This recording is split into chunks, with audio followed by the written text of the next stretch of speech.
মানিক ভাই অত্যন্ত সুন্দর একটি প্রশ্ন করছে। আমাদের নেতা তারেক রহমান 31 দফার মধ্যে 29 নম্বর দফায় কৃষকদের কথা বলছে। তো এই কৃষকদের কি কি সমস্যা আছে, এই সমস্যা নিয়ে কৃষক সমাবেশ।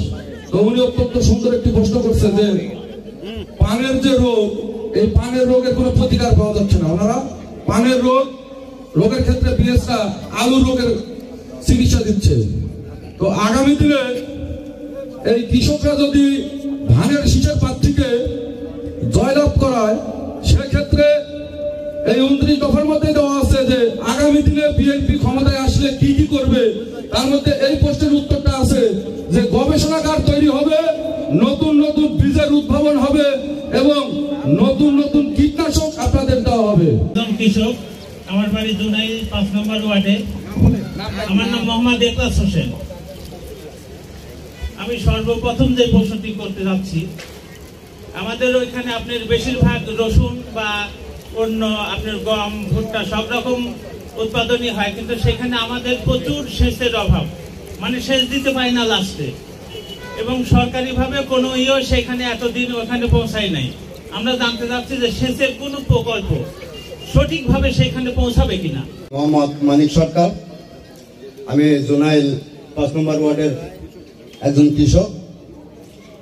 আমি বলতে চাচ্ছি আমাদের জুনাইল, বৃহত্তর জুনাইল এলাকাটা বিশেষ অর্থকরী ফসল পানের জন্য বিখ্যাত।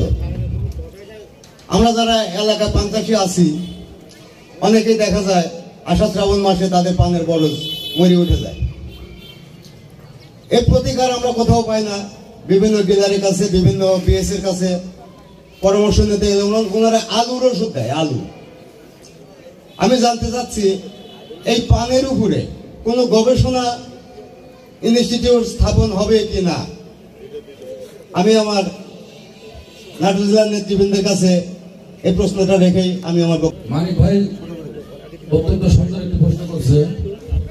আমাদের নেতা তারেক রহমান 31 দফার মধ্যে 29 নম্বর দফায় কৃষকদের কথা বলছে।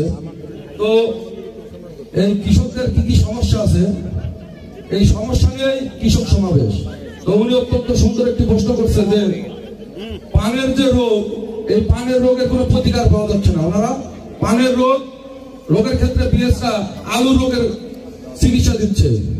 তো আগামী দিনে এই কৃষকরা যদি ধানের শীষের প্রার্থীকে জয়লাভ করায়, সেক্ষেত্রে এই 29 দফার মধ্যে দেওয়া আছে যে আগামী দিনে বিএনপি ক্ষমতায় আসলে কি কি করবে। তার মধ্যে এই প্রশ্নের উত্তরটা আছে যে গবেষণাগার তৈরি হবে, নতুন নতুন বীজের উদ্ভাবন হবে এবং নতুন নতুন